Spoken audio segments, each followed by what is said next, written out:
2 Thessaloniciens, chapitre 2, le verset 16.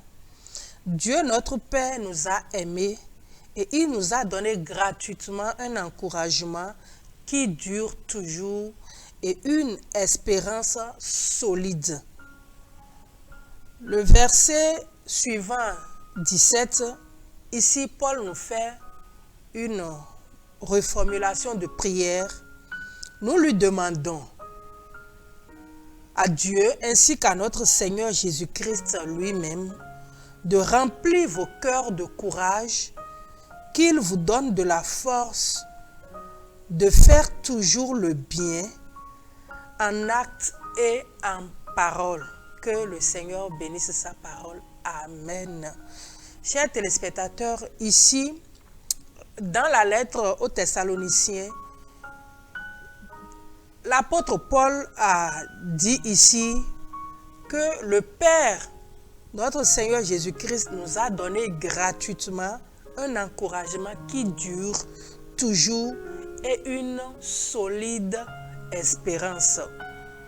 C'est une prière aussi forte et profonde que nous devons y passer de temps à réfléchir, parce qu'il a parlé ici d'encouragement. Il a parlé d'une solide espérance. Et cet encouragement-là, il a dit qu'il dure toujours et que Dieu nous l'a donné. Chers téléspectateurs, nous avons besoin d'être encouragés. Dans tout ce que nous entreprenons et dans tout ce qui nous arrive, dans toute situation où nous allons nous retrouver, chers téléspectateurs, vous avez besoin d'encouragement. Nous avons besoin d'être encouragés. Nous avons besoin d'être focalisés, de prendre notre élan ou notre appui sur la parole du Seigneur. Et nous devons nous appuyer dessus parce que c'est elle qui est notre pilier qui nous soutient. C'est cette parole qui est l'étendard de notre vie, qui est le rocher sur qui nous pouvons nous appuyer. Parce que sans elle, nous ne pouvons pas tenir et rentrer dans les plans de Dieu pour notre vie sur cette terre. Nous étions en train d'étudier l'exemple de Joseph et nous avons vu déjà qu'il faisait des rêves qui gênent les gens autour de lui. Il a des visions. Et quand il raconte ses songes, ça dérange beaucoup parce que Dieu est en train de le positionner ou bien Dieu veut le positionner. Dieu a un plan pour lui, Dieu veut l'amener à un niveau.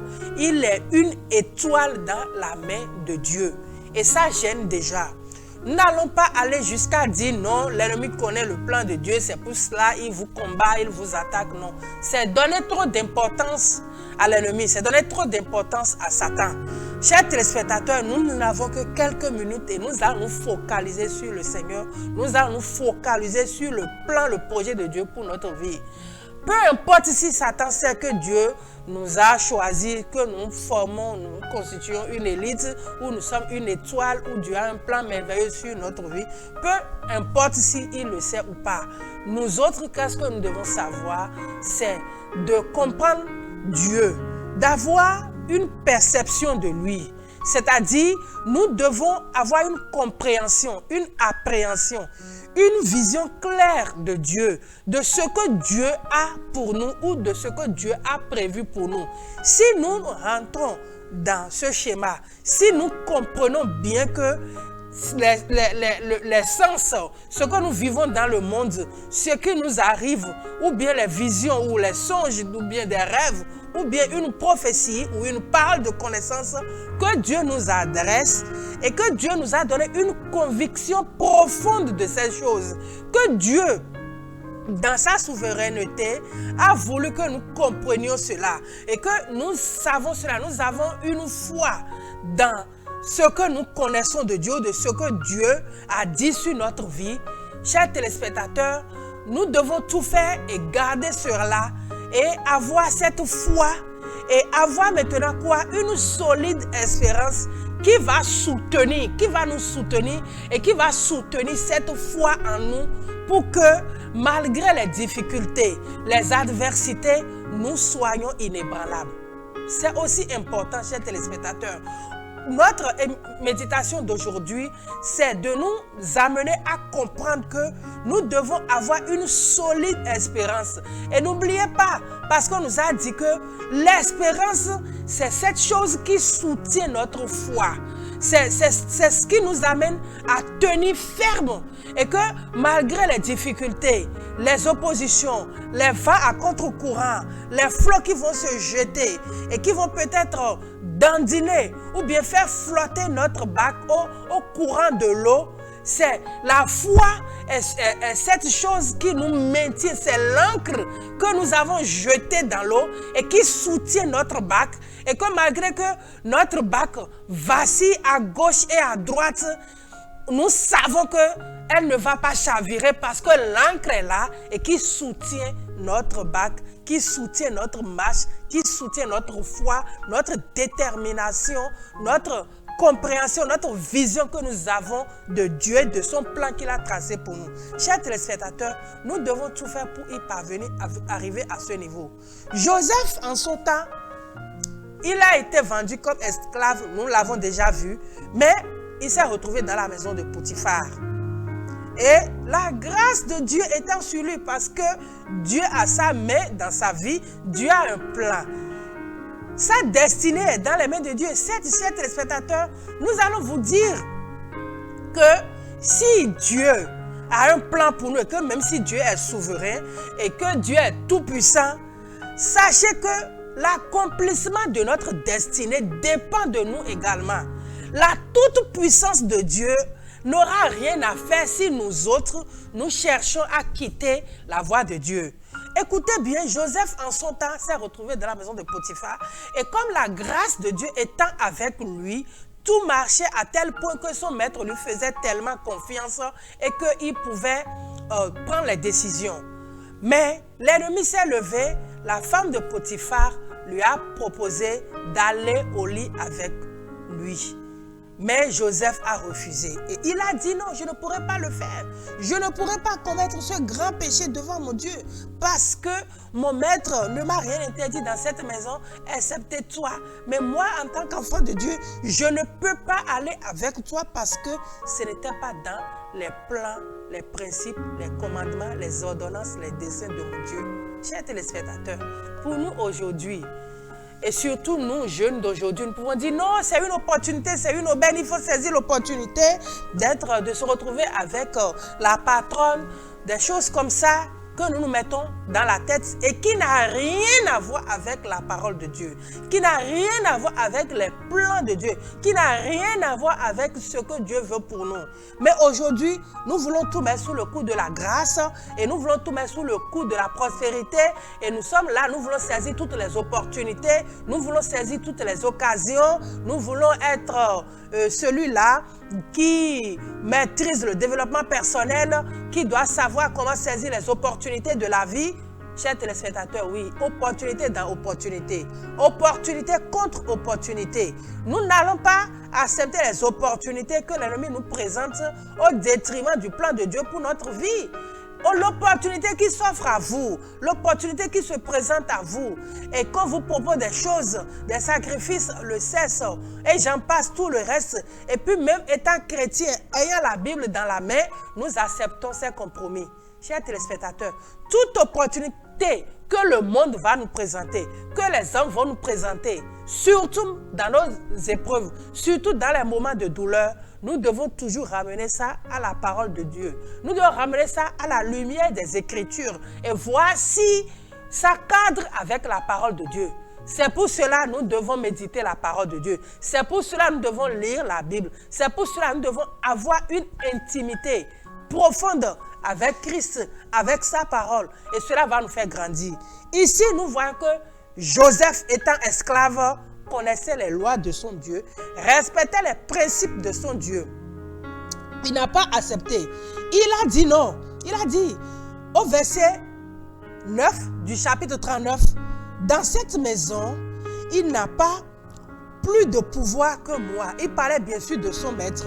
Il ne m'a rien interdit, madame, sauf de te toucher, parce que tu es sa femme.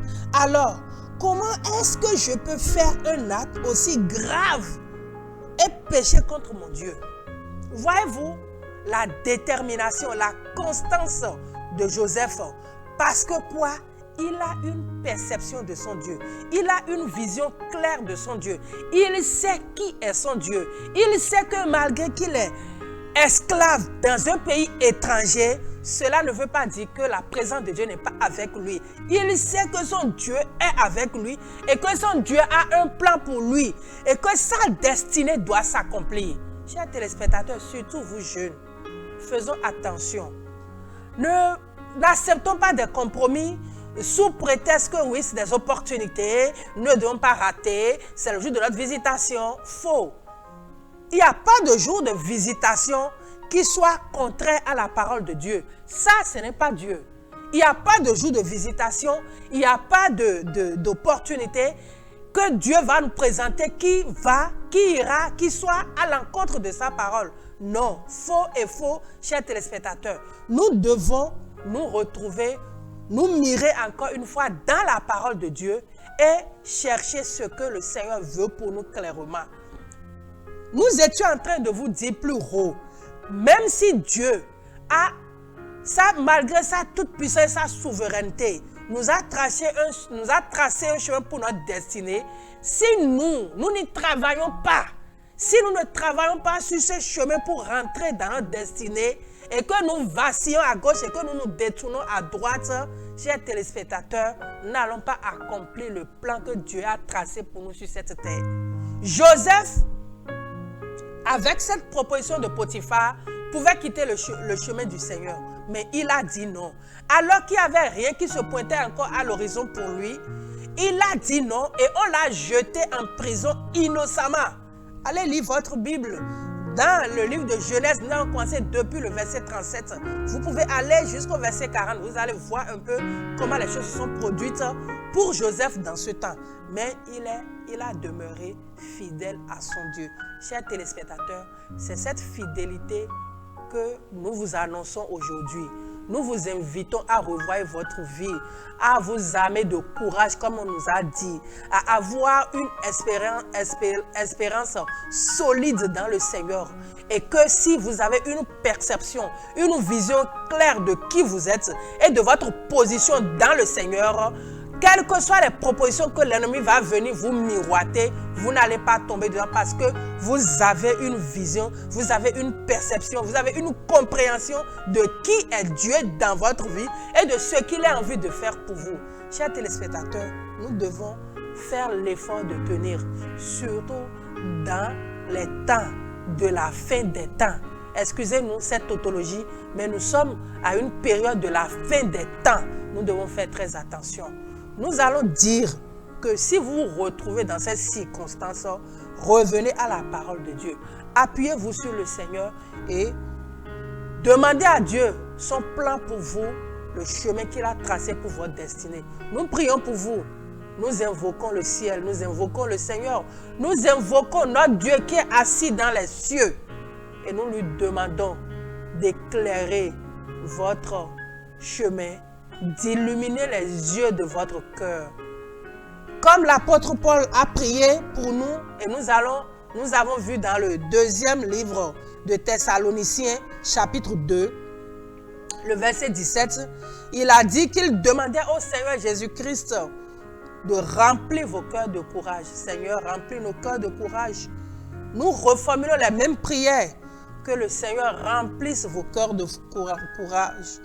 Qu'il vous donne de la force de toujours faire ce qui est bien en acte et en parole. Que le Seigneur vous bénisse, qu'il vous garde. Au nom de Jésus, Amen.